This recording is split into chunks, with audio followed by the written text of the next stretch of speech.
Muchas gracias, Pati. Muy buen día a todos. Bienvenidos. Bueno, buenos días para todos. Muchas gracias por acompañarnos y bueno, me sumo a las palabras de Patricia, el agradecimiento a Sara por el trabajo estos años, el deseo de que le vaya muy bien allá, que seguramente va a ser una experiencia enriquecedora desde el punto de vista académico, también desde el punto de vista personal y humano. Y bueno, sin duda que la esperamos pronto. Así que bueno, si les parece, vamos empezando compartiendo la presentación que tenemos para hoy. Ya se han ido sumando algunas personas más, pero podemos un poco para premiar a los puntuales y para cumplir con el cronograma previsto, vamos a ir avanzando suavemente con algunos conceptos de la economía internacional. Voy a compartir la presentación. Yo voy a hacer algunos comentarios sobre la situación de la economía global, las perspectivas financieras y también la situación regional. Luego Patricia hablará un poco más en profundidad sobre la economía paraguaya.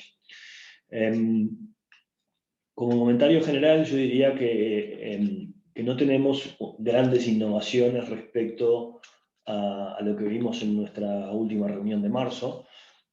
Algunos de ustedes tal vez no pudieron acompañarnos en esa ocasión, pero ya en marzo se empezaba a vislumbrar claramente un giro en las expectativas de crecimiento global y una nueva discusión, sobre todo en Estados Unidos, sobre qué efectos podía tener este rápido repunte de la economía y sobre todo cómo se iba a materializar en términos de las decisiones de política monetaria y en términos de estabilidad financiera. Y ese debate más o menos ha continuado. Lo que tenemos hoy es una economía global que está definitivamente en fase de recuperación y nosotros visualizamos básicamente dos elementos importantes a monitorear este año. Uno obviamente es la evolución de la situación sanitaria, o podríamos, si lo queremos mencionar en un código de riesgo, diríamos que es el riesgo COVID. Y el otro tema importante es el riesgo inflacionario, ¿no? Claramente la recuperación ha venido con inflación, no solamente inflación de commodities, también inflación a nivel minorista, y esa tal vez es la gran diferencia con la recuperación post-COVID versus la recuperación post-Lehman Brothers, ¿no? El mundo salió de la crisis con de Lehman Brothers, le costó salir, pero salió de alguna forma sin demasiado, con una gran resaca fiscal, con mucha deuda acumulada, pero sin un brote inflacionario importante. Esta vez estamos teniendo picos de inflación un poco más desafiantes y claramente hay un riesgo latente, es cómo la política económica, y en particular las políticas monetarias, amortiguan o gestionan ese riesgo de inflación. Si la inflación no cede y continúa siendo un problema, tal vez la Fed tenga que tomar algunas decisiones antes de lo que pensábamos y eso podría de repente alterar la calma financiera de los mercados. Así que sobre esos dos temas vamos a estar girando y después algunos comentarios breves sobre nuestros vecinos grandes del Mercosur que no nos han traído buenas noticias en general en los últimos 2 o 3 años. Pero bueno, es un tema obviamente importante para las dos economías chicas del Mercosur y por eso lo vamos a hacer algunos comentarios.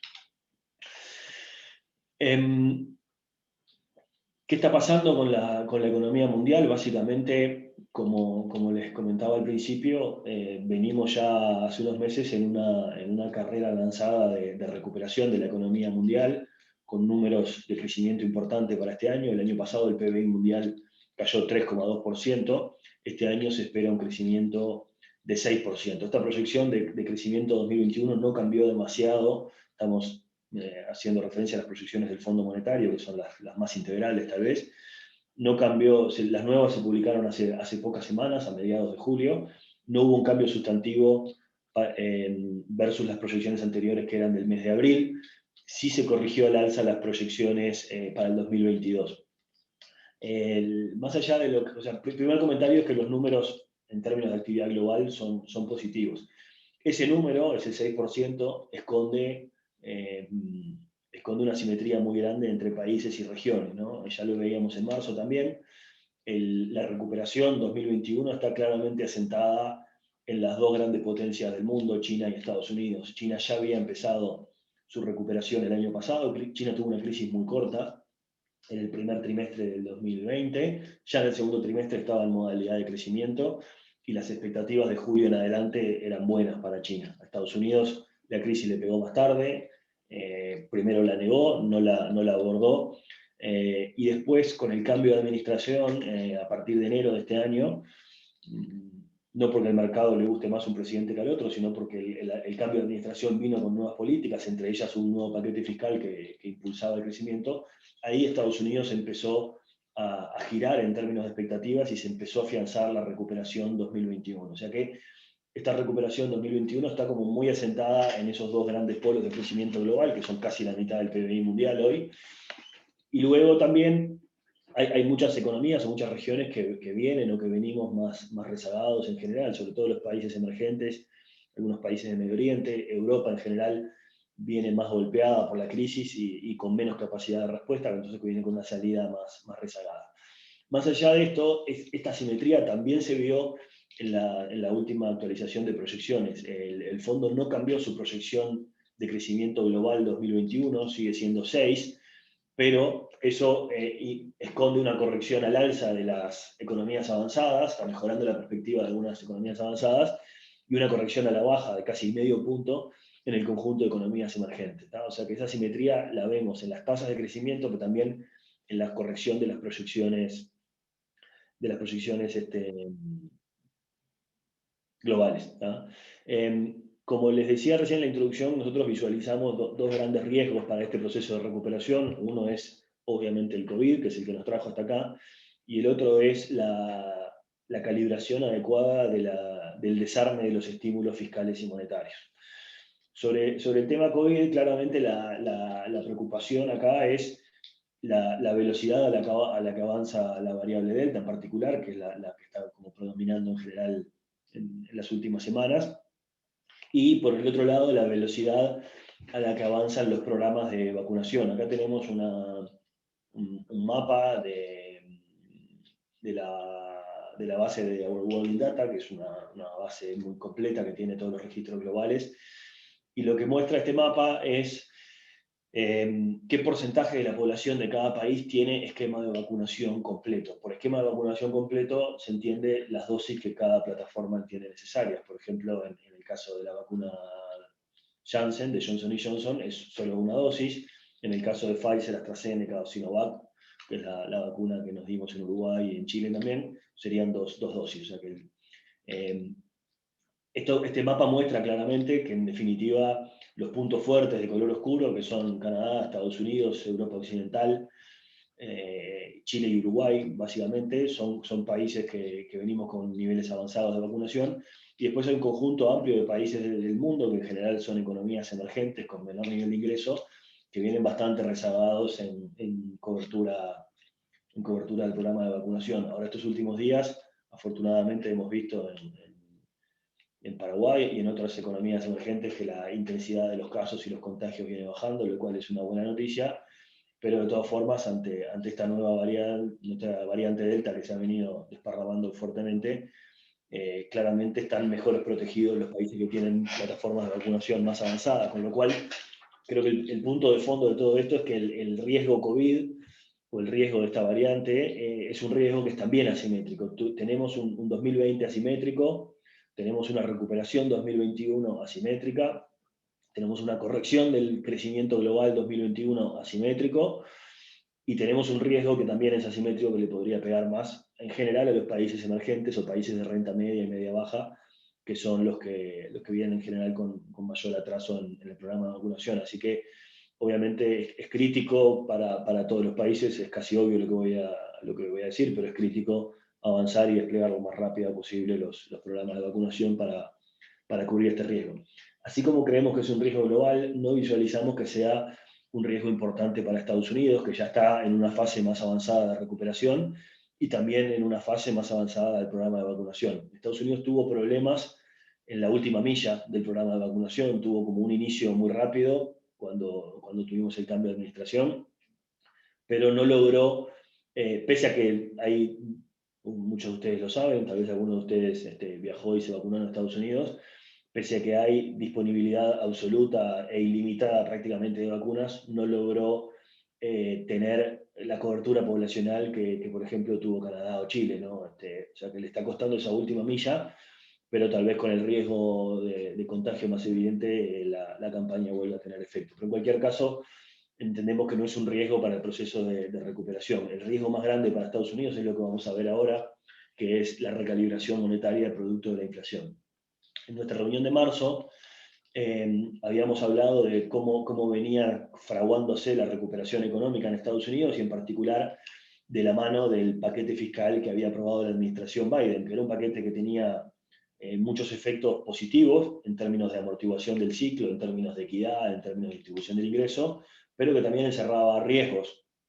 Y básicamente dos riesgos, ¿no? Uno es que era un paquete fiscal muy importante, de 9 puntos del producto, que ponía a la deuda pública americana en un escalón más arriba, y hoy no es un issue, no es un problema para la estabilidad global, pero no nos olvidemos que Estados Unidos sale de esta crisis y las economías avanzadas en general también salen de esta crisis con el nivel de deuda pública más alto de la Segunda Guerra Mundial, ¿no? Y ese es un tema que hoy no nos preocupa, pero nos va a preocupar en algún momento de la próxima década porque esa deuda hay que pagarla. Una de las formas de pagar fácil la deuda es con un poco más de inflación. Y la reunión pasada, en marzo, advertíamos que había algunos analistas americanos, no precisamente conservadores republicanos, sino más bien demócratas de filosofía política keynesiana, neo-keynesiana, que advertían que tal vez el paquete fiscal de Estados Unidos era demasiado grande y que había un riesgo. El riesgo era ponerle un shock de demanda demasiado grande para lo que era la brecha de producto. En aquel momento mostrábamos un gráfico que decía que la brecha de producto de Estados Unidos era del orden del 3 al 4%, o sea que Estados Unidos estaba 3-4% por debajo de su producto potencial, y el paquete fiscal le iba a poner un shock de demanda del orden de 9 puntos del producto. O sea, en términos macro uno podría decir el riesgo es recalentar la economía y pasarnos por encima del PIB potencial o de la capacidad nominal de producción, y cuando la demanda está muy por encima de la capacidad de producción, suben los precios. Entonces, Larry Summers o Olivier Blanchard advertían que había un riesgo de que la inflación subiera en Estados Unidos, y ese era parte del debate de febrero-marzo que había jalonado un aumento de las tasas de interés de mercado y un fortalecimiento del dólar. Pasaron los meses y el dato de mayo primero mostró un aumento fuerte de la inflación y el dato de junio volvió a mostrar otro aumento de la inflación. No son aumentos residuales, no son shocks producto de la energía o de los alimentos frescos. Está aumentando lo que llamamos la core inflation, la inflación estructural, la inflación dura, y no está pasando solo en Estados Unidos, ¿no? En el gráfico de la izquierda tienen la serie de cómo ha venido evolucionando Estados Unidos. En el gráfico de la derecha ven la inflación al cuarto trimestre del 2019 de muchos países avanzados. Ahora en puntitos celestes les estamos mostrando la inflación de junio del 2021. O sea, realmente en casi todos los países avanzados del mundo la inflación subió, salvo Francia, tal vez, sería la única excepción. El resto hemos tenido procesos de inflación importante. En todos los países también las expectativas de inflación van a la baja, o sea que el mercado está asumiendo que la inflación esta es de carácter transitorio. La Fed está asumiendo lo mismo. En su último informe de política monetaria, la Fed destaca que en realidad su diagnóstico es que esta inflación básicamente es transitoria porque pasó algo así como que la economía se aceleró demasiado rápido y la oferta no estaba preparada para soportar un shock de demanda tan grande. Piensen que en realidad una de las características extrañas de esta crisis COVID del 2020 es que se trató de un shock de oferta, ¿no? La oferta mundial se vio pausada o recortada, se suspendieron los vuelos, se suspendió la producción o se interrumpieron las cadenas de suministro en muchas cadenas industriales, se enlenteció o se pausó el comercio mundial, y todo eso es como una maquinaria, un conjunto de engranajes que funciona normalmente de cierta forma, y todo eso bajó, perdió intensidad. Entonces el diagnóstico de la Fed es como que la recuperación de Estados Unidos fue demasiado acelerada, le puso demasiada demanda a una maquinaria que no estaba del todo engrasada, y eso está haciendo que los precios suban rápido, pero en forma transitoria. La Fed hace un análisis muy detallado de los precios que están subiendo, por ejemplo, el caso de los autos, que está subiendo bastante en Estados Unidos, y hace un diagnóstico de los problemas de supply en distintas cadenas de suministro. Por ejemplo, analiza indicadores de días de demora en los puertos en Estados Unidos, la cantidad de contenedores disponibles, contenedores llenos, vacíos, etc. todas las demoras que está teniendo el comercio mundial, y entienden que eso por definición es transitorio, porque la capacidad instalada que había no se perdió, está ahí, solamente estaba como dormida o descansando, y le pusimos a la economía un shock de demanda demasiado grande. Ese es el diagnóstico de la Fed hoy, y el mercado compra ese diagnóstico. Lo estamos viendo en las proyecciones. Acá vemos las proyecciones de Estados Unidos más detalladas.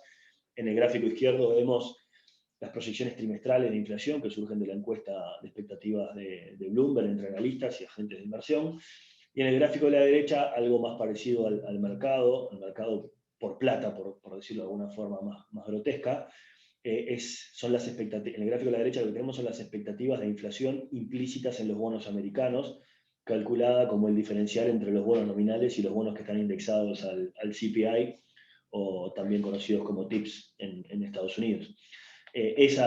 Cualquiera de estos números lo que nos muestra es que hoy estamos con una inflación de junio de 5,4%, 5% en el segundo trimestre, pero que el mercado espera a un año de plazo que esa inflación baje a valores en torno al 3%, y de ahí en adelante que se estabilice en torno, levemente por encima, pero en torno a la meta de la Fed, que es 2% de inflación. De todas formas, ven en el gráfico de expectativas de inflación que el mercado hoy no está desanclado en el sentido de que no espera que la inflación sea 5% a largo plazo, pero sí asume que en los próximos 10 años la inflación va a ser superior al 2%. Eso es un valor que a la Fed por ahora no le incomoda. La Fed ha dicho más de una vez desde que empezó esta crisis de que está cambiando sus llamadas policy rules y que está dispuesta a aceptar por un tiempo inflación levemente por encima de su meta de largo plazo del 2%. ¿Por qué? Seguramente para ayudar a enjuagar y a licuar los altos niveles de deuda que le damos como salida de esta crisis. Pero en cualquier caso, esto pasándolo a acciones o implicancias más concretas, quiere decir que la Fed no está asustada por los niveles de inflación y que programa un desarme moderado, suave y paulatino de todos los estímulos monetarios que ha introducido en el último año. Si la Fed pensara que los problemas de inflación son más graves, tendría que estar rápidamente desarmando los estímulos monetarios que se introdujeron como respuesta a la crisis. Entonces, la pregunta acá que nos tenemos que hacer o que nos tenemos que imaginar es, bueno, ¿cuál es el timing normal de desarme de esos estímulos y qué consecuencias puede tener cambiar ese proceso? Y capaz que muchos de ustedes me dirán, bueno, pero ¿cuáles son esos estímulos? Miremos primero qué es lo que puso la Fed arriba de la mesa. La Fed hizo dos cosas el año pasado, algo parecido a lo que había hecho como respuesta a la crisis de Lehman Brothers. Ahí tienen una gráfica arriba que es la hoja de balance de la Fed. La hoja de balance es una forma resumida de mostrar la cantidad de activos que la Fed tiene en su balance. Un banco central, cada vez que compra activos, lo registra en su balance como cualquier otro banco. La particularidad de la crisis de Lehman Brothers es que la Fed, por primera vez en muchísimos años, hizo un experimento de inyección cuantitativa.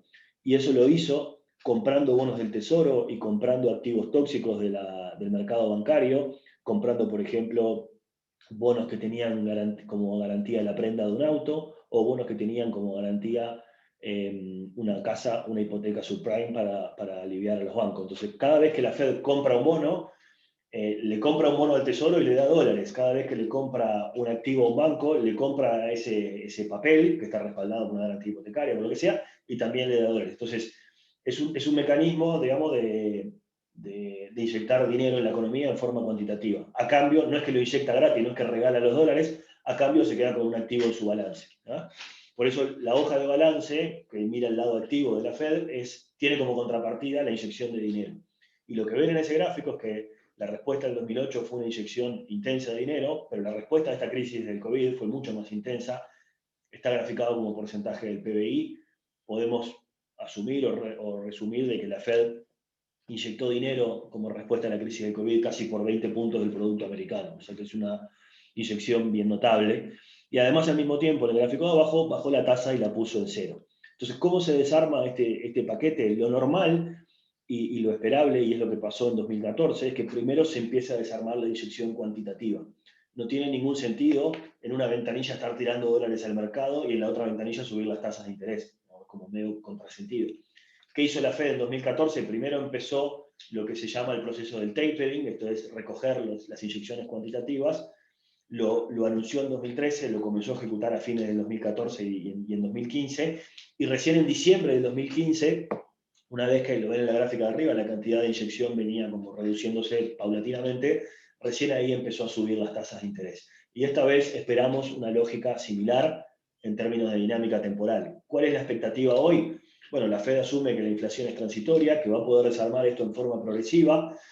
Hoy el mercado espera que en este segundo semestre del 2021 la Fed esté masajeando las expectativas y esté introduciendo lo que en la jerga se conoce como los taper talks. Taper talks quiere decir, hablemos del tapering. Tenemos un problema, como si fuera el psicólogo, ¿no? Hablemos de este tema. Hablemos del tema de que la Fed tiene que empezar a programar el retiro de estímulos. El mercado espera que en la segunda mitad del 2021 se hable del tema, que es el primer proceso para reconocer que uno tiene un problema a resolver. El mercado espera que el tapering, o sea, el retiro de los estímulos, empiece en algún momento del 2022, primera mitad seguramente, y el mercado espera que a fines del 2022 o 2023 empiece a subir la tasa de interés overnight, que hoy está en 0,25%. ¿Qué es el tapering hoy? La Fed está comprando todos los meses 80.000 millones de dólares de bonos del Tesoro y 40.000 millones de dólares de MBAs o Mortgage-Backed Securities, MBS o MBA, que son activos respaldados por garantías hipotecarias, ¿tá? O sea que hoy la Fed está inyectando al mercado 120 billions por mes.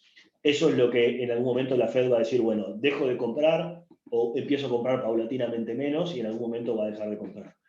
Este semestre vamos a hablar de esos temas y seguramente la implementación se hará el año que viene. Eso es lo que el mercado espera hoy. Y ustedes me podrán decir, bueno, pero hablar no va a pasar nada. O sea, hablamos de los temas, pero no va a haber efectos relevantes sobre la liquidez global ni sobre la situación financiera. Y en realidad eso, digamos, no es tan así porque el mercado va ajustando sus expectativas y va tomando decisiones antes de que las cosas pasen. Este año la Fed no anunció nada, no tomó ninguna medida concreta, no puso un cronograma de desarme de los estímulos ni de aumento de tasas. Y sin embargo hemos tenido las tasas de mercado, las tasas de los bonos que se han ido moviendo bastante, y hemos tenido también oscilaciones fuertes del dólar. Esos momentos lo que estaban recogiendo eran cambio de las expectativas. ¿Qué pasó este año? Ahí tenemos una gráfica en la izquierda del dólar contra distintas canastas de moneda. Tuvimos un enero medio calmo, ya en febrero empezó a tomar cuerpo la idea de que el paquete fiscal de Estados Unidos se aprobaba, empezó a haber algunas discusiones, como les decía hoy, y algunos temores de que eso se traduzca en más inflación. El mercado empezó a especular con que tal vez la Fed tenía que retirar los estímulos antes de tiempo, y por eso las tasas de interés de largo plazo subieron, no la tenemos graficada acá, pero créanme que subieron, y también subió el dólar respecto a distintas monedas emergentes. La mayoría de las monedas emergentes en febrero y marzo se depreciaron contra el dólar, no fue el caso del guaraní, ahora después Patricia lo explicará y contará algo más. Eso duró hasta marzo-abril, luego el dólar se vino un poco para atrás, las expectativas se aflojaron, y el 15 de junio volvimos a tener un rally a favor del dólar. ¿Por qué el 15 de junio? Bueno, el 15 de junio fue la reunión de la Reserva Federal, 15, 16, 17. ¿Qué cambió ese día? Nada concreto, solamente la Fed hizo un giro en su discurso y se mostró un poquito más alerta a los problemas de inflación, lo que en la jerga se conoce como, digamos, como un halcón, una hawkish surprise. La Fed se mostró estar alerta y pronta con las garras para tomar algunas decisiones. Solamente ese mensaje y solamente ese viraje de las expectativas incidió en las tasas de interés de corto plazo y también en el valor del dólar. Ahora sí, el guaraní, acompañando otras monedas, como se ve en el gráfico de la derecha, tuvo una depreciación. Patricia después hablará un poco más de este tema cuando miremos los números de Paraguay. En cualquier caso, el punto acá a tener en cuenta es, recuerden el cronograma que les decía hoy, segunda mitad del año taper talks, 2022 tapering, y en algún momento del 22 y el 23 aumento de tasa de interés, eso es lo que el mercado espera hoy. Pero eso no quiere decir que vaya a estar todo chato hasta que suban las tasas. Van a ir pasando cosas cuando el mercado vaya internalizando y cuando se vayan acomodando las expectativas, estas variables financieras se van a ir moviendo. Acá tenemos un gráfico que es el que publica la Reserva Federal después de sus reuniones, es lo que en la jerga se conoce como el dot plot. El plot por gráfico y el dot por puntos. Cada uno de estos puntos es uno de los gobernadores de la Fed. Uno de estos puntitos es Powell y los demás son el resto de los gobernadores. Y lo que la Fed le pregunta a sus gobernadores en cada una de las reuniones es ¿cuándo esperás? ¿Qué pensás tú sobre las tasas de interés overnight? ¿Cuándo vamos a decidir subir las tasas? Entonces no es una proyección, tampoco es una promesa, sino que cada gobernador dice, bueno, yo veo la inflación de esta forma, veo la actividad de esta forma, y como consecuencia pienso que la Fed va a subir las tasas hasta el momento. Ahí eso es como si fuera una encuesta de expectativas entre las 18 personas que definen el destino monetario de la Fed. La de arriba es la de marzo, la de abajo es la de junio. Lo que se ve bastante gráficamente es que en la reunión de marzo había algunos gobernadores que esperaban subir las tasas en 2023, pero la mediana, la mayoría de los gobernadores, no visualizaban un aumento de tasas antes de diciembre del 2023. Y eso cambió en la reunión de junio. Hay más gobernadores que piensan que van a subir las tasas en 2022, son pocos por ahora, pero son más que antes. Y ahora sí, la mediana de las expectativas, la mediana de los gobernadores piensan que van a haber un aumento de medio punto en las tasas de interés del 2023. Hay 4 o 5 que todavía piensan que la tasa no se va a mover en 2023, que son los que están abajo, pero es como que los puntitos se movieron para arriba y en términos temporales quiere decir que la decisión o la eventual decisión de que la Fed va a subir tasas se nos vino arriba en el tiempo. Algo que se visualizaba para el 2024, ahora se visualiza para el 2023 y alguno de ellos piensa que va a ser tal vez en 2022. Esta fue la hawkish surprise. Esta fue digamos, una de las variables que hizo pensar al mercado de que la Fed estaba más alerta, más preocupada por la inflación. Por un lado me dice que es transitoria, pero por otro lado muestra preocupación, y eso es lo que le dio soporte a las tasas y al dólar. Y seguramente en la segunda mitad del año, esta idea de que vamos a tener taper talks y ajuste de expectativas va a ir trayendo innovaciones de este tipo, y esto puede hacer que el dólar tironee para arriba a nivel global, así que es una variable a estar bien atentos. El punto final de todo esto es que mientras esto sea suave y ordenado, no deberíamos esperar grandes distorsiones globales. Lo mejor que le podría pasar a países como los nuestros es que esto sea suave y ordenado, que la inflación no se transforme en un problema y que la Fed, en un cronograma muy suave y muy progresivo, vaya retirando los estímulos en forma bien suave y ordenada. Lo peor que nos podría pasar, bueno, no, lo peor sería, hay muchas cosas peores, pero desde el punto de vista de la gestión monetaria, el riesgo para nosotros es que los problemas de inflación se agraven y que la Fed se vea obligada, lamentablemente, a retirar los estímulos antes de tiempo y en forma abrupta, porque ahí es como que puede haber una especie de vacío de liquidez, un problema de liquidez o un cambio muy violento en las expectativas, con efectos sobre las tasas de interés, sobre los flujos de capitales, sobre el dólar y sobre el precio de los commodities. Hoy estamos en un buen entorno, con mucha liquidez y con estabilidad, y eso nos da buenas condiciones. Entre otras cosas, para los precios de los commodities. Acá tienen algo de lo que ha venido pasando con muchos de los precios que son relevantes para los países de la región. Soja y carne es relevante para todos, los lácteos también. El cobre no es tan relevante para Paraguay. En la región solamente es relevante para Chile, pero nos gusta ponerlo porque es un buen termómetro de la demanda y de las condiciones financieras globales. Y la pulpa de celulosa hasta hace un tiempo no era tan relevante para Paraguay, pero afortunadamente sí hay un proyecto bien importante, con lo cual es una variable a empezar a monitorear cada vez más. Pero en cualquier caso, hoy lo que tenemos es un buen entorno global, buena liquidez, buenas condiciones financieras que le dan soporte a estos precios, además de que tenemos una economía global que está en fase de recuperación. Vuelvo a lo que decía antes sobre el riesgo de inflación. Si la inflación se transforma en un problema y la Fed tiene que pasar un mensaje más duro o tomar decisiones abruptas antes de tiempo, eso puede hacer que estos precios sufran. Por eso decía que no sería una buena noticia para países como los nuestros. Por eso creemos que el riesgo de inflación es uno de los riesgos importantes a monitorear este año, y la variable clave es la inflación minorista en Estados Unidos y la velocidad a la que descienda esa inflación minorista, que es lo que espera el mercado hoy y la Fed. Dos comentarios finales sobre nuestros vecinos grandes y problemáticos. Han sido años difíciles para Argentina y para Brasil, y también para Uruguay y Paraguay, para los dos socios chicos del Mercosur, que tenemos muchas relaciones comerciales, de bienes y de servicios con los dos. Obviamente estamos preocupados en general, es un tema que nos preocupa, pero en términos relativos visualizamos con mejores perspectivas a Brasil que a Argentina, ¿no? En Brasil, en los últimos meses lo que hemos tenido es un repunte de la inflación. Este tema está pasando a nivel global con distinta intensidad, lo mismo que veíamos en Estados Unidos, pero a escala brasileira. En Brasil la inflación empezó a subir luego de varios años de estar alineada con la meta.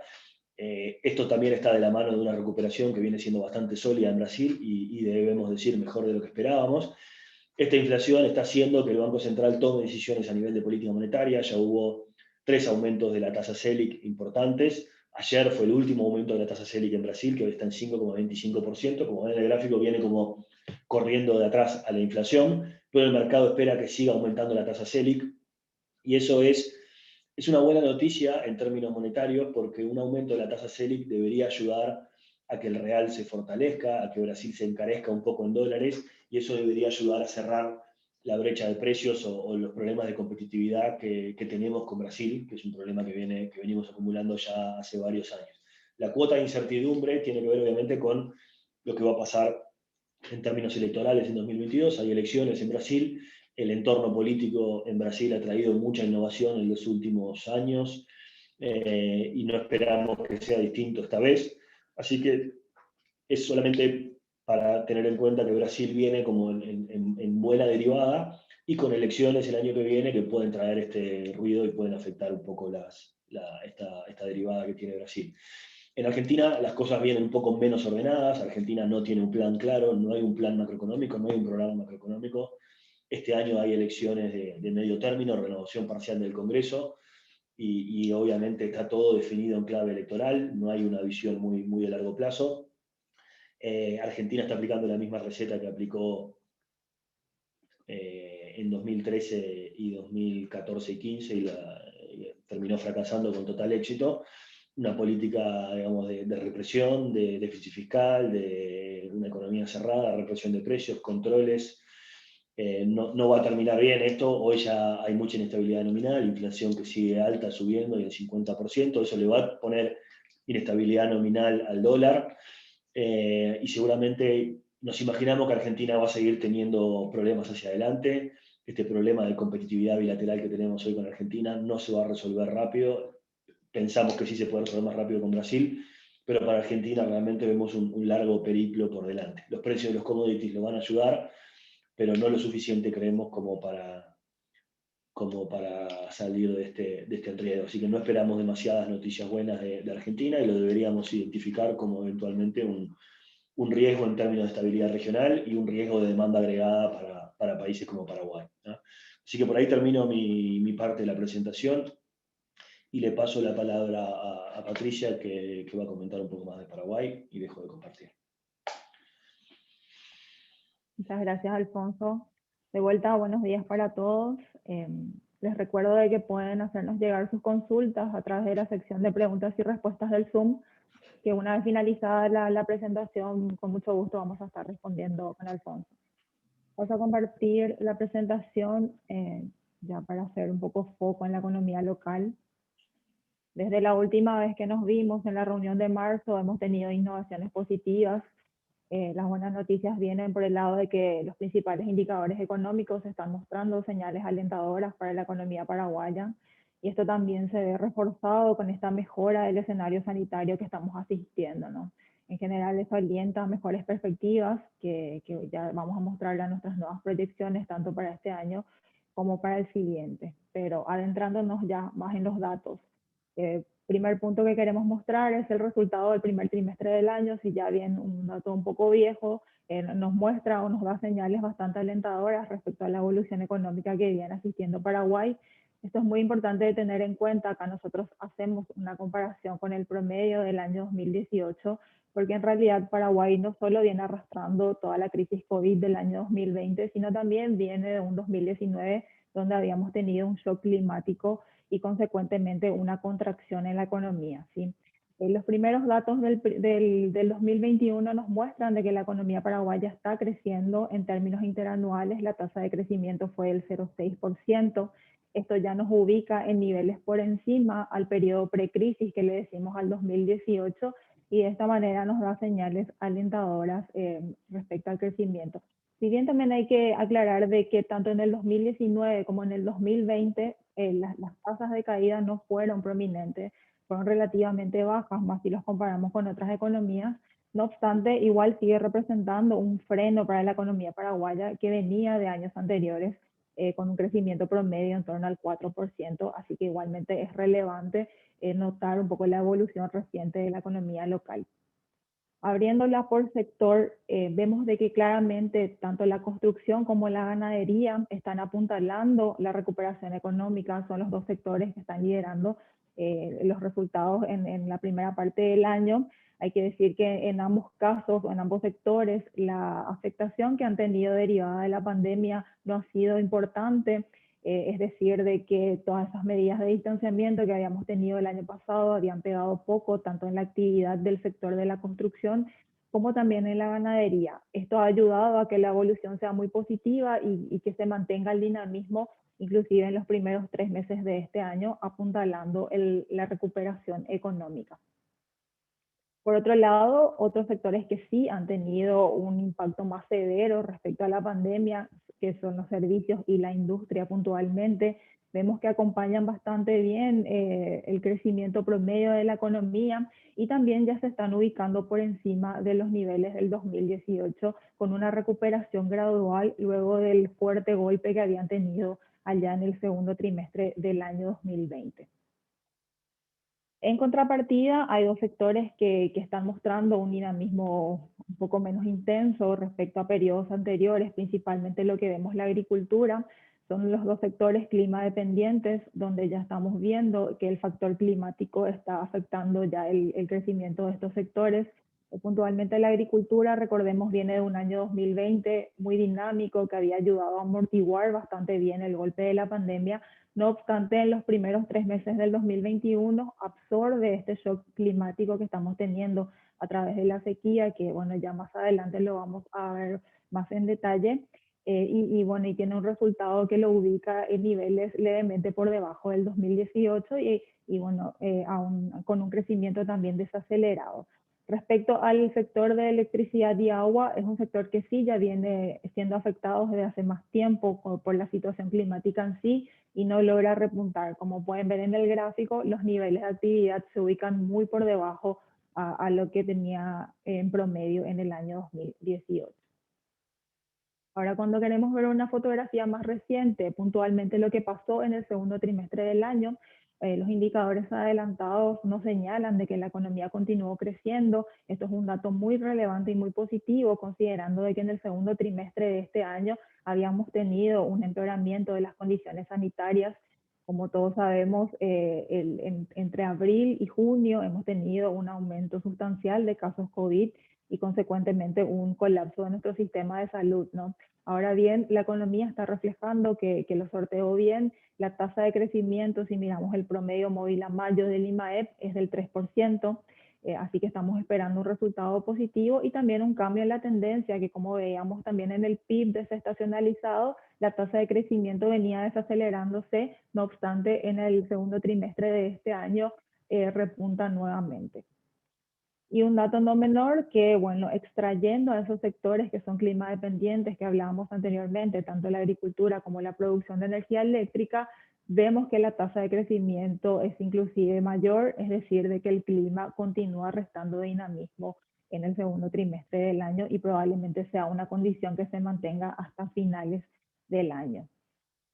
Para lo que respecta al tercer trimestre del año, las señales son mucho más alentadoras aún. Un indicador que nos permite ver esto es la movilidad.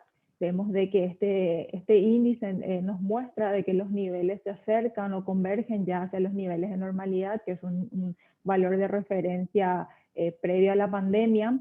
Y esto, bueno, se nota claramente en el mes de julio cómo va acercándose a sus niveles de normalidad. Esto está muy asociado a la mejora sanitaria que hemos tenido en las últimas semanas y el rápido avance de la vacunación, que claramente en adelante generan un escenario muy alentador para aquellos sectores que todavía estaban bastante rezagados por las restricciones que derivan de la pandemia. Así que se espera que para el segundo semestre de este año estos sectores puedan tener un mejor dinamismo. Y todas estas señales alentadoras que estamos viendo en los indicadores económicos están siendo apuntaladas, por un lado, por el dinamismo de la demanda externa. Nosotros en la reunión anterior de marzo habíamos hablado de que el escenario externo es bastante favorable para países como el nuestro, donde claramente la suba de los precios internacionales iba a representar un impulso para la recuperación económica, y de hecho eso ya se está reflejando en el cierre de los valores, por ejemplo, de las exportaciones, ¿sí? Por un lado, vemos el crecimiento que ha tenido las exportaciones en valores, el gráfico que ustedes tienen a su izquierda muestran una tasa de crecimiento del 44% en el primer semestre del año en comparación al mismo periodo del año pasado, y también pueden verlo de forma desagregada por producto. Vemos claramente como los principales productos de exportación, que para nuestro país son los commodities, son los que están contribuyendo mayormente a este resultado, ¿sí?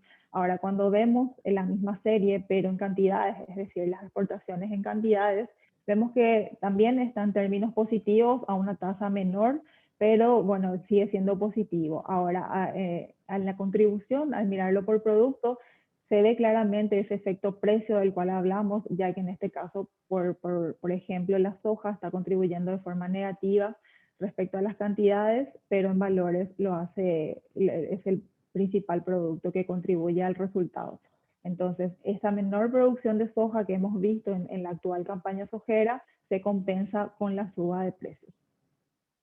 Un dato a tener en cuenta y que es una señal de alerta para todo lo que es la demanda externa es la situación regional, que bueno, ya algo hablaba de eso Alfonso. Paraguay esto resiente bastante, sobre todo en el comercio de frontera. Vemos que la actividad de este sector puntualmente se va a mantener débil para lo que resta del año. Ha sido uno de los sectores más afectados por la pandemia en sí, primeramente con el cierre de las fronteras, el cierre también de la actividad en sí, y bueno, y todo el shock de demanda que también tiene su impacto significativo en los niveles de actividad del comercio de frontera.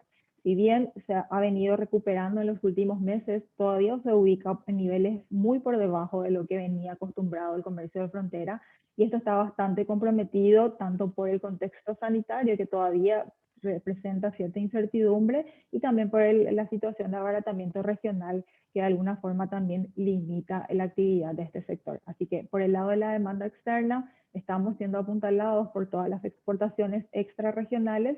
Sin embargo, todo lo que tenga que ver con nuestros vecinos directos, tanto Argentina como Brasil, probablemente limiten dicho dinamismo.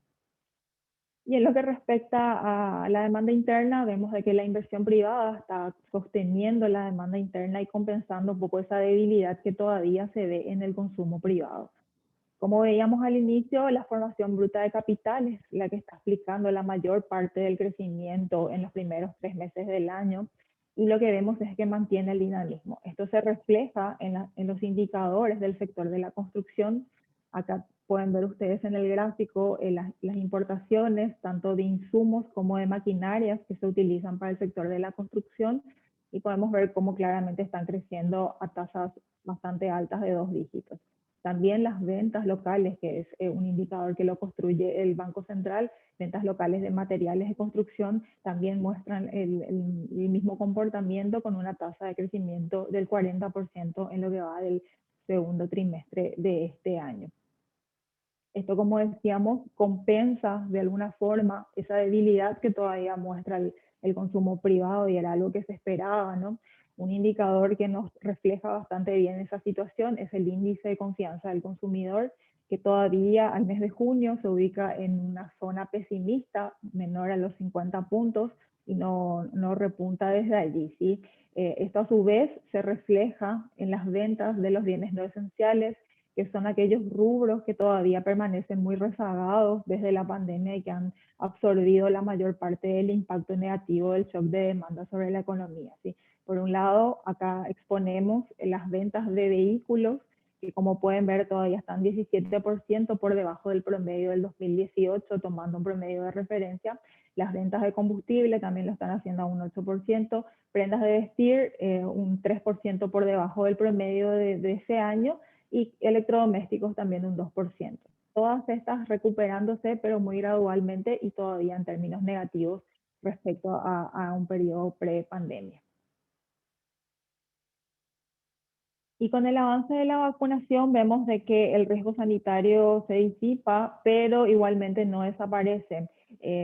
Los últimos datos del escenario sanitario nos muestran efectivamente que hay una mejora en los indicadores. Por un lado, hay una fuerte caída en la cantidad de contagios diarios. Ustedes lo pueden ver allí en el gráfico, como hay un quiebre a partir del mes de junio y va cayendo sostenidamente.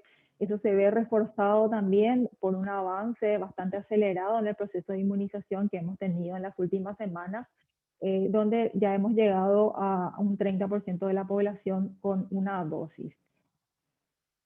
Esto también se refleja ya en otros indicadores que efectivamente nos muestran de que el escenario sanitario está mejor, por ejemplo, la tasa de positividad, las muertes por millón de habitantes, y algo muy importante, sobre todo cuando lo queremos linkear con el análisis económico, que es la ocupación de nuestro sistema de salud, que también esto ha dado un respiro. No obstante, al analizar un poco las características que ha tenido este proceso de inmunización en nuestro país, hacemos mención a dos cuestiones puntuales. Por un lado, la plataforma más utilizada durante el proceso de vacunación en Paraguay ha sido la Pfizer. Esto nos va a permitir de alguna manera acelerar el proceso de inmunización y completar el esquema en menor tiempo, ya que como sabemos el intervalo entre una y dos dosis es de 21 días, y bueno, con ello todas las personas que se han vacunado, que son alrededor de 1 millón y un poquito más, van a poder finalizar con el esquema completo ya a finales de este año. Sin embargo, un tema que nos preocupa es justamente el mecanismo de acceso a las vacunas que ha tenido Paraguay en todo este periodo, donde, como ustedes pueden ver en el gráfico, el 70% de las vacunas que han llegado a nuestro país han sido producto de donaciones. Esto de alguna forma genera cierta incertidumbre, ya que para mantener este ritmo de vacunación que venimos teniendo, necesitamos tener certeza respecto a las llegadas de la vacuna, y vemos que con la situación en sí del mecanismo más utilizado, que es el de las donaciones, eso de repente genera un poco de dudas en adelante. Finalmente, el rezago en el inicio de la vacunación en Paraguay, las nuevas cepas que también ya están en circulación dentro de nuestro país, y la alta dependencia de las donaciones, que es lo que decíamos, todavía generan cierta incertidumbre respecto al momento de la salida de la crisis sanitaria en nuestro país. Por ello decimos de que si bien hay una mejora en el escenario sanitario y el riesgo se disipa para la economía, no podemos hablar de que esto desaparece y bueno, se mantiene como un riesgo sobre la actividad económica. Otro de los riesgos que estamos visualizando para el desempeño de los próximos meses es el factor climático, que como ya veíamos también al inicio en los indicadores económicos de actividad, ya empieza a surtir efectos sobre algunos sectores que tienen una conexión directa con el factor climático, ¿no? Lo que estamos observando es que el fenómeno de la Niña se intensifica, y esto se refleja inmediatamente en el nivel de los ríos.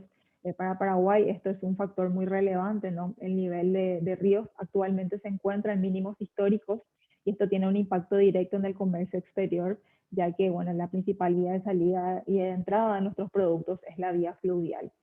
Así que decimos de que estos mayores ingresos que va a tener el sector exportador debido a este efecto precio que estamos viendo en los mercados internacionales, probablemente se vea aminorada por los sobrecostos logísticos que van a tener estos sectores debido a la situación de la navegabilidad.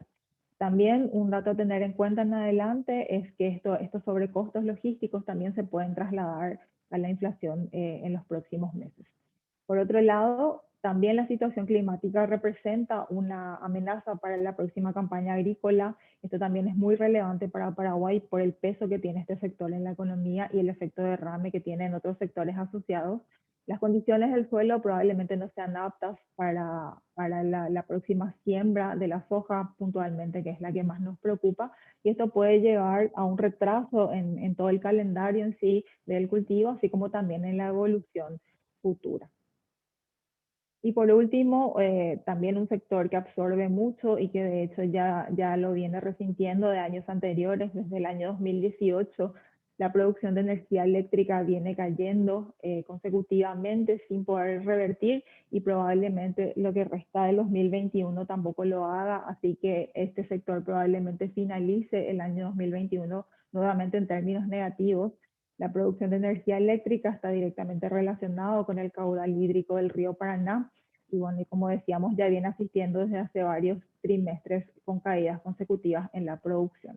Si bien este sector no tiene un impacto real en la economía, hay que decir de que tiene un peso muy relevante sobre el PIB, estamos hablando del 13%, así que va a implicar una limitante en la recuperación de la economía, por lo menos en los niveles de recuperación. Y otro dato no menor que queremos mencionar es la principal secuela que entendemos nos deja la pandemia sobre la economía paraguaya.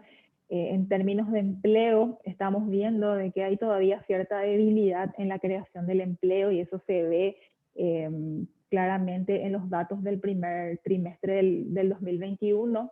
La creación del empleo, si bien viene aumentando y lo hace a una tasa del 4% en este periodo, no compensa aún el crecimiento de la PEA, de la población económicamente activa, que es la oferta de trabajo, y finalmente esto se traduce en una tasa de desempleo mayor, ¿sí?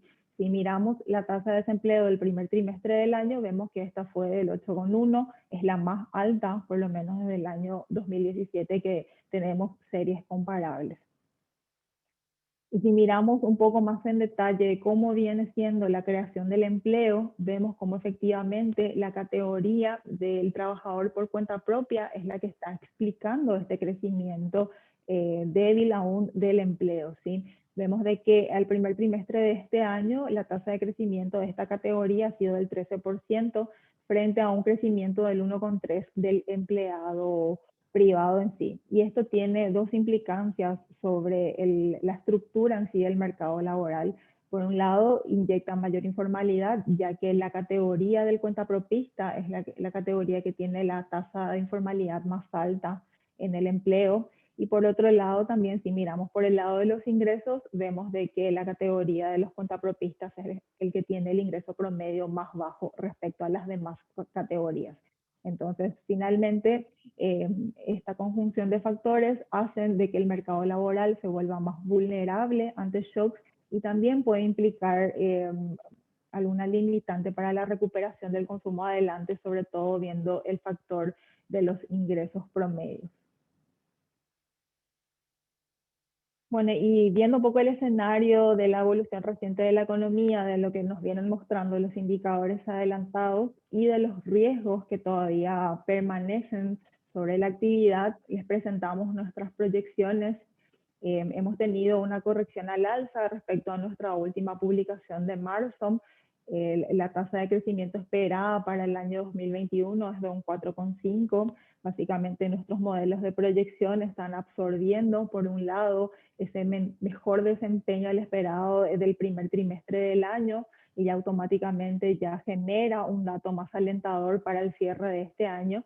Y por otro lado, también nuestros modelos econométricos absorben o tienen incorporado cierta simulación respecto al escenario sanitario que también nos permite calibrar desde ese lado la evolución esperada para la economía.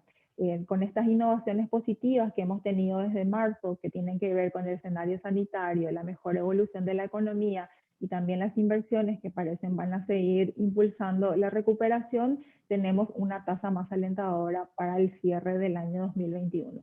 Para el año 2022 estamos esperando una tasa de crecimiento similar del 4,3%. Ahora, es importante mencionar también los riesgos que todavía permanecen, como decíamos anteriormente, y que hay que monitorearlos de cerca, ya que pueden representar en algún momento algún quiebre en este proceso de recuperación, ¿sí? Primeramente, mencionamos siempre el aspecto sanitario, que es un factor que nos condiciona a todas las economías del mundo. Podemos llegar a ver ciertos retrocesos, sobre todo teniendo en cuenta las nuevas variantes del COVID. Por otro lado, esa vulnerabilidad del mercado laboral que recién exponíamos y decíamos de que está mucho más sensible a tener impacto negativo respecto a los shocks. Y por otro lado, también toda la situación sanitaria y macroeconómica de la región, que como sabemos para Paraguay es muy relevante por las conexiones comerciales, por sobre todo que tienen con los dos países vecinos, ¿sí? El riesgo climático por sequía es un dato a monitorear muy de cerca, porque como sabemos afecta al sector más grande de la economía paraguaya, que es la agricultura, y bueno, y a toda su cadena de valor. Pasando al análisis para lo que respecta al dólar, este es un gráfico que nosotros presentábamos en nuestra última reunión de marzo, donde un poco discutíamos de este comportamiento divergente que tenía el guaraní respecto a las monedas de la región, ya que se estaba moviendo en direcciones contrarias. Esto se venía acentuando ya por el mes de marzo, pero como bien también lo adelantábamos en la reunión, nosotros esperábamos de que este comportamiento se corrija en los meses siguientes y se acomode un poco a la tendencia que mostraban estas otras monedas de la región. Efectivamente, hemos visto ese comportamiento en el guaraní se acomoda a la tendencia en los últimos meses y básicamente las presiones que están detrás de esa corrección tienen mucho que ver con un mercado cambiario que está mucho más activo, con una demanda de divisas más alta, en un contexto de reactivación económica, sobre todo de los sectores que utilizan la moneda norteamericana para sus transacciones, como es todo el sector importador y comercial, y también del turismo emisivo, que ya ha tenido una actividad mucho más reactivada en los últimos meses. También la política monetaria expansiva que ha tenido el BCP desde el año pasado tiene sus implicancias sobre el tipo de cambio y efectivamente lo empezamos a absorber en los últimos meses. Y por otro lado, que creemos que había sido el factor determinante de ese desplome que habíamos tenido al principio de año, que es la participación del Banco Central en el mercado cambiario, se mantuvo mucho más estable en los últimos meses.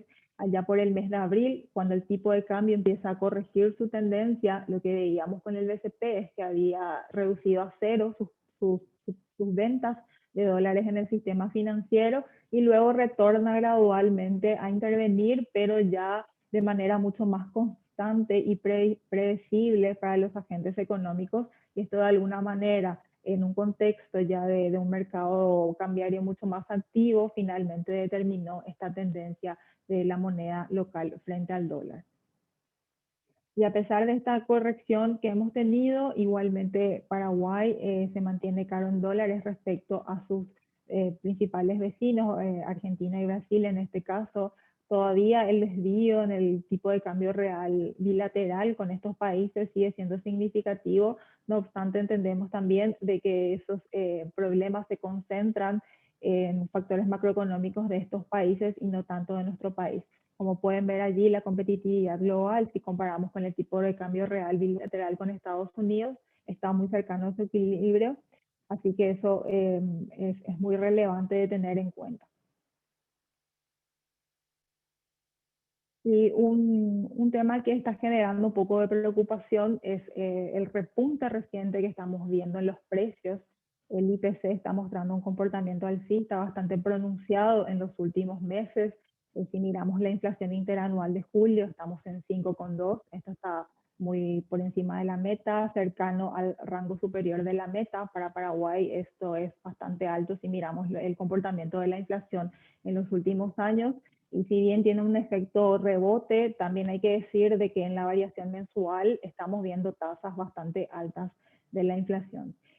La pregunta que nos hacemos en el análisis de los precios es si este comportamiento responde a factores transitorios o permanentes, esto de manera a entender también cuál va a ser la posición de la política monetaria respecto a esta situación, y viendo un poco los determinantes que están detrás de este comportamiento de la inflación, vemos que por un lado absorbe un efecto rebote, como decíamos, un efecto estadístico por la base de comparación muy baja que se había formado en el año 2020, donde los precios se mantuvieron en niveles muy bajos.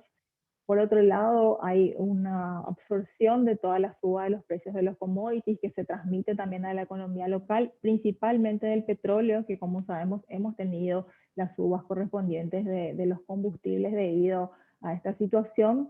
Por otro lado, también hay una expansión de las exportaciones de carne, lo cual genera a su vez un menor stock local y con ello un empuje de los precios locales de la carne, y una depreciación cambiaria que seguramente en adelante también va a impulsar los precios. ¿Sí? Ahora bien, ustedes pueden ver allí en el gráfico de la izquierda cómo claramente son los alimentos y los combustibles los que están impulsando mucho el resultado de la inflación. El índice que ven en celeste es el IPC sin alimentos, combustibles y tarifados, y claramente pueden ver de que la inflación interanual llega al 2% y se ubica en el rango inferior de la meta, ¿sí? Ahora, cuando miramos el IPC de servicios y renta, que es un indicador que, bueno, nos acerca a lo que está pasando con la demanda, también se mantiene muy bajo e inclusive por debajo del rango inferior de la meta.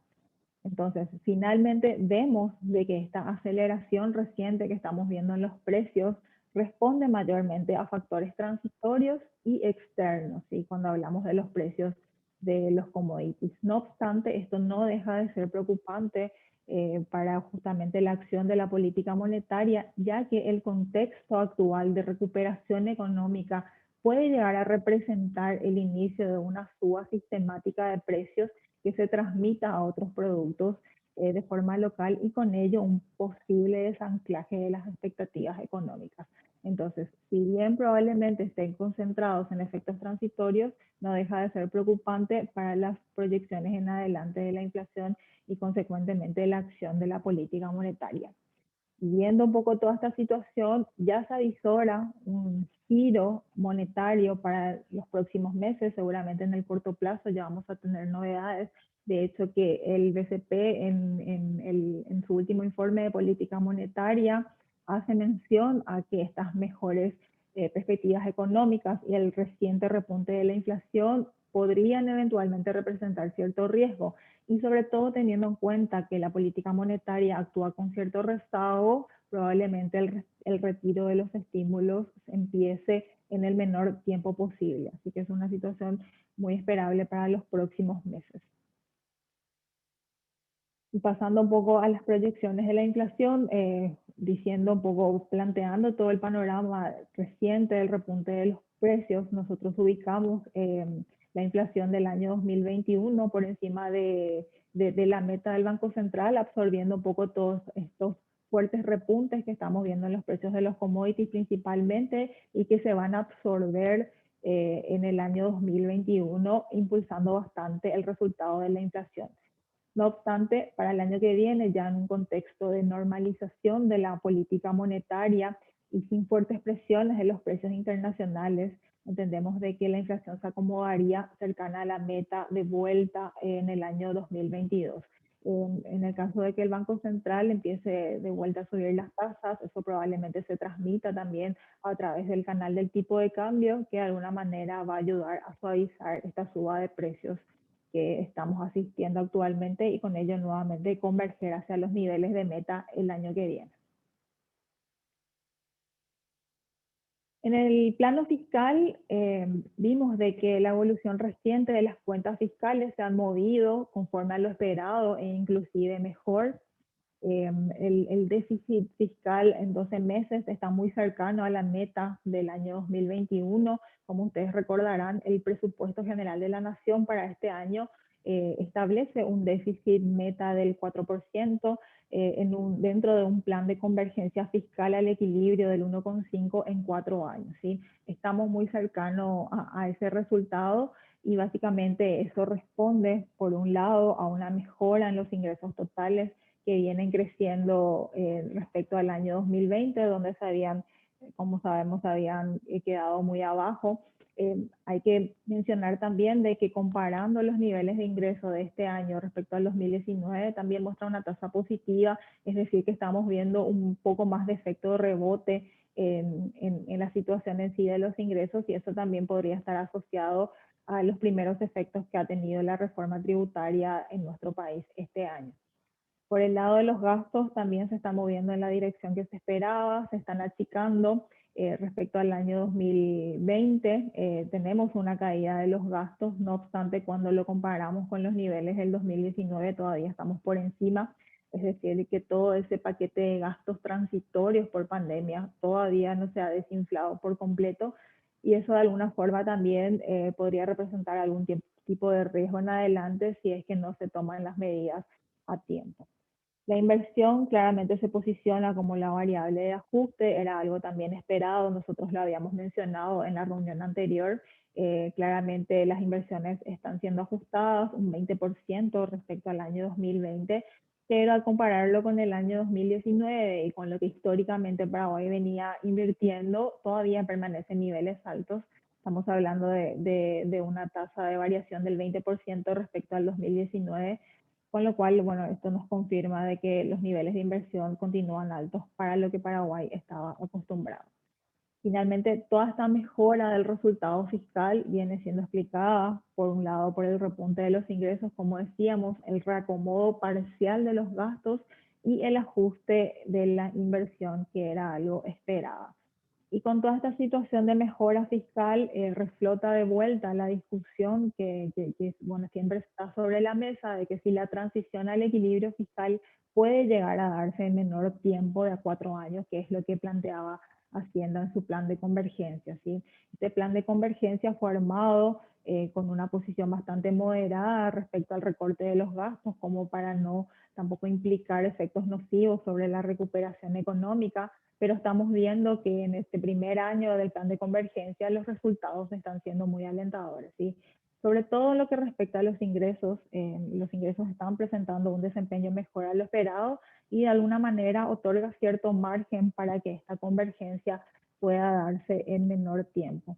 No obstante, la transición al equilibrio, como decíamos, podría llegar a darse en menor tiempo, no obstante, va a requerir ajustar tanto el gasto social y las inversiones en mayor medida, y hay que decir de que la economía todavía se encuentra en una posición de recuperación, es decir, todavía no hemos salido de la crisis, no estamos en un periodo de expansión económica, con lo cual esto podría llegar a tener implicancias también para los niveles de recuperación. Actualmente esta prociclicidad que en general representan el ajuste de la inversión se ve atenuado por el dinamismo que están mostrando las inversiones privadas, que como veíamos el sector de la construcción privada está bastante activo y de alguna manera está disimulando un poco esa menor intervención de la política fiscal en términos de inversión en obras públicas. Finalmente, un comentario que queremos hacer es que las reformas estructurales que había planteado, que es otra de las patas del plan de recuperación económica, están a consideración del Congreso en algunos casos, si bien está avanzando un poco más lento de lo planteado inicialmente, igualmente se van aprobando gradualmente algunas de ellas. No obstante, también entendemos de que estas reformas son de largo aliento y probablemente su impacto sobre las finanzas públicas los veamos recién una vez finalizado este plan de convergencia, es decir, luego del año 2024, por lo cual también es necesario ahondar un poco en medidas más de corto y mediano plazo sobre las cuentas fiscales que ayuden a contener el gasto sin necesariamente tener un efecto muy nocivo sobre la actividad. Bueno, y algunas reflexiones finales para luego pasar a responder las consultas que tengan. Bueno, el escenario planteado ya por Alfonso respecto al contexto global, vimos de que se consolida efectivamente una recuperación global, pero bastante asimétrica. El riesgo delta es el que un poco se mantiene y que podría enlentecer la recuperación de las economías. La inflación en zona de riesgo en Estados Unidos podría obligar a calibrar la política monetaria antes de lo previsto, a lo que lo mencionaba también Alfonso. Y bueno, en términos de la región, los países de la región se mantienen en modo rebote, aunque la macro y los precios seguirán siendo una fuente de inestabilidad para los países vecinos. En Paraguay vimos una mejora del escenario sanitario que va a ayudar a consolidar la recuperación económica que estamos atravesando allá por la segunda mitad del 2021 y en el 2022. El crecimiento de la economía se ve muy atenuado por los factores climáticos que hay que monitorearlos de cerca porque le restan bastante dinamismo a nuestra economía que, como sabemos, es muy clima dependiente. Tenemos un mercado laboral muy fragilizado que emerge como principal secuela de la pandemia. El trabajo más informal y con menores ingresos probablemente también requiera de ciertas políticas públicas que deberán estar enfocadas en eso. La inflación se acelera y presiona la extracción de estímulos monetarios en el menor tiempo posible. En un contexto de recuperación económica estamos viendo en los últimos meses una aceleración de la inflación mensual y eso probablemente lleve a la política monetaria a actuar antes de lo previsto. Ahora bien, la intensidad con la que haga también va a depender mucho de la evolución de la actividad y también de la inestabilidad regional, que es un factor que va a tener en cuenta. El plan de convergencia fiscal va a cumplir con su primer año de meta, es decir, el 4% que se estimaba es muy llegable. El escenario alentador plantea la posibilidad de la convergencia al equilibrio en menor tiempo, pero como sabemos, esto implica costos en términos de actividad en una economía que todavía se encuentra en una fase de recuperación económica. Con esto finalizo la presentación y bueno, quedamos atentos a las consultas para responder. Muchas gracias. Muchas gracias, Patricia. Tenemos una consulta por ahí, que es la única que ha llegado por ahora. Si tienen alguna otra pregunta, por favor, la pueden hacer en la sección de preguntas y respuestas. La pregunta refiere a cuáles son las perspectivas para los precios del petróleo. sobre todo teniendo en cuenta que vienen subiendo y que están por encima de los niveles de los últimos años. Como llegó hace un ratito, yo revisé, aproveché para pegar algo de información que no la incluimos en la presentación, pero que me parece relevante compartir. Primer comentario general, primer comentario general es que los precios de siempre en los commodities tenemos factores comunes y tenemos factores específicos de los mercados, ¿no? Claramente hay un factor común que, como lo veíamos hoy, es transversal, que es el crecimiento de la economía global, que está apuntalando la demanda, y las condiciones financieras buenas que están haciendo que los precios suban respecto al año pasado, y que en la mayoría de los casos estén por encima de los precios promedio del 2015-19, que fue un quinquenio malo en general de precios, ¿no? Entonces, en la medida que si asumimos que estas perspectivas de crecimiento son relativamente firmes y que la política monetaria en Estados Unidos se va a desarmar en forma suave, deberíamos pensar que va a haber soporte y va a haber presión alcista para estos precios hacia adelante. Más allá de eso, cada uno de estos mercados tiene sus propios fundamentos de oferta, de demanda y movimientos. Estos días la novedad importante en el caso, hay como dos drivers importantes a seguir en el caso del petróleo. Hay uno que pegó fuerte estos últimos días, que no se ve en esta gráfica porque está en largo, pero sí se ve en esta que la obtuve hace un ratito después que llegó la pregunta.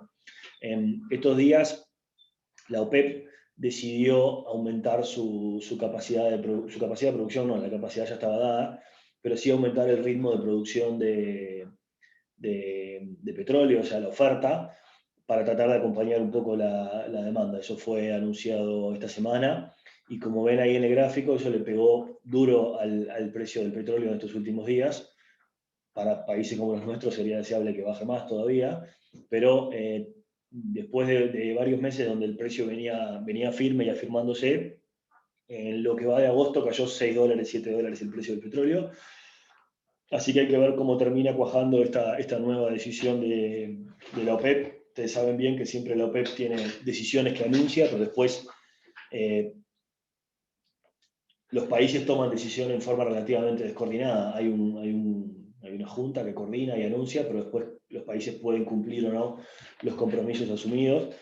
Y en general, cuando los precios vienen subiendo, cada uno de los países tiene el incentivo individual a aumentar su oferta para capturar más esos precios, pero si aumentan demasiado la oferta, hace caer el precio global, sobre todo si lo hacen todos en forma coordinada. Eso es la parte de la gracia o de los problemas del cártel, ¿no? Pero en cualquier caso, yo diría la novedad de corto plazo es esta, que fue una noticia favorable para nosotros.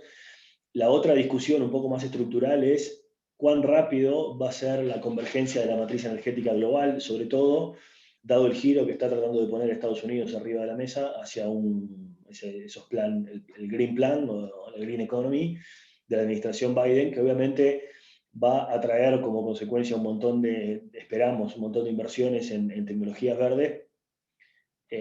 No debería afectar dramáticamente la demanda de corto plazo, pero sí las perspectivas de demanda a mediano plazo, y eso seguramente le va a estar poniendo al petróleo un condimento particular en el precio, más allá de lo que pasa con los otros bienes, ¿no? Más allá de eso, nosotros creemos en el mercado. Este es un mercado bastante profundo, donde no tiene muchas distorsiones ni rugosidad, con lo cual, en general, los precios tienden a incorporar bastante, o casi totalmente, toda la información que hay en el mercado. O sea, no es obvio decir que el petróleo va a subir o va a bajar. Si todos pensamos que va a subir, ya tendría que estar subiendo, ¿no? Eso es lo que en la teoría se conoce como modelos tipo random walk. Pero en definitiva, asumimos que el petróleo tiene incorporada toda la información. Las claves creo que van a ser monitorear estas decisiones de la OPEP por un lado, del lado de la oferta, y monitorear el avance de los planes verdes y el impacto que eso puede tener en la demanda de petróleo a mediano plazo. Hay cosas que empiezan a ser importantes, ¿no? Ya habrán visto seguramente muchos de ustedes en varios países de Europa que van avanzando en la prohibición de ventas de autos con motor a combustión, por ejemplo, para momentos no tan lejanos como 2025-2030. Eso obviamente marginalmente va a empezar a cambiar la demanda de petróleo, y eso puede tener un efecto a largo plazo.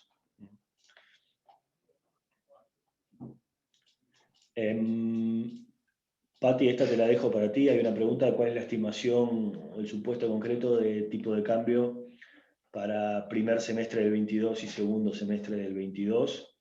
Sí. Bien, bueno, nosotros esperamos para el cierre de este año que el tipo de cambio se deprecie más o menos a una tasa del 2%, con presiones bastante equilibradas, tanto al alza como a la baja, que van a finalmente notar en esta depreciación bastante baja. Para el año que viene, ya dependiendo mucho de la actuación de la política monetaria, probablemente esa depreciación se vaya disipando a lo largo del año, dependiendo mucho también de las decisiones de política monetaria, sobre todo el momento en que se tome la decisión de la suba de tasas, ¿sí? Pero para el año que viene Engancho, igualmente, Patricia, engancho con otra pregunta que hay por ahí de cómo vemos el aumento de la tasa de política monetaria y si ocurriría en este segundo semestre. sí, nosotros vemos que en el corto plazo, seguramente en los meses siguientes ya haya alguna decisión de suba de tasas, seguro que de forma gradual, pero dado los niveles de inflación que estamos viendo, que ya, como decíamos, podrían llegar a representar un riesgo en adelante, sí vemos que seguramente en los próximos meses se dé esa decisión. Bien, hay varias preguntas, pero no nos queremos ir muy largo de tiempo. Después, en todo caso, las vamos respondiendo de a uno, pero me quedo con la primera que cayó por ahí. Nos preguntan, Patricia, tú mostraste la proyección de PBI, nos preguntan cuál era la proyección anterior para entender cuánto Sí. se corrigió y qué innovación hay. Bien, nuestra proyección anterior era del 3,5 para este año y bueno, la mejora va al 4,5, absorbiendo un poco todas estas innovaciones que veíamos principalmente en la evolución reciente de la economía y la mejora del escenario sanitario que nos da una tasa de crecimiento esperada del 4,5. Bien. Bueno, nos quedan un par de preguntas pendientes que después, en todo caso, se las respondemos individualmente para no robarle más tiempo a todos los asistentes. De mi parte, agradecerles a todos haber estado hoy, la cantidad de preguntas, que fueron varias, pese a que la virtualidad no ayuda mucho y nos pone mucha distancia. Bueno, nos alegramos de que tengan inquietudes y que las compartan por acá. Y bueno, esperamos en algún momento poder volver a los eventos presenciales, seguramente no va a ser a corto plazo, pero esperamos que esto pase por el bien de la economía, por el bien de todos nosotros, de nuestras familias, de nuestros seres queridos. Y bueno, esperamos vernos pronto. No sé, Patricia, si vos querés agregar algo más. Nada más agradecerles a todos por haberse sumado de vuelta a nuestra reunión, comentarles de que después vamos a hacerles llegar la presentación y el video de esta reunión, también para que lo tengan a mano. Y como siempre, cualquier consulta que tengan, estamos a disposición desde CPA para poder ayudarlos. Así que muchas gracias de vuelta y nos volvemos a encontrar seguro en 3 meses. Bueno, muchas gracias. Hasta luego. Hasta luego.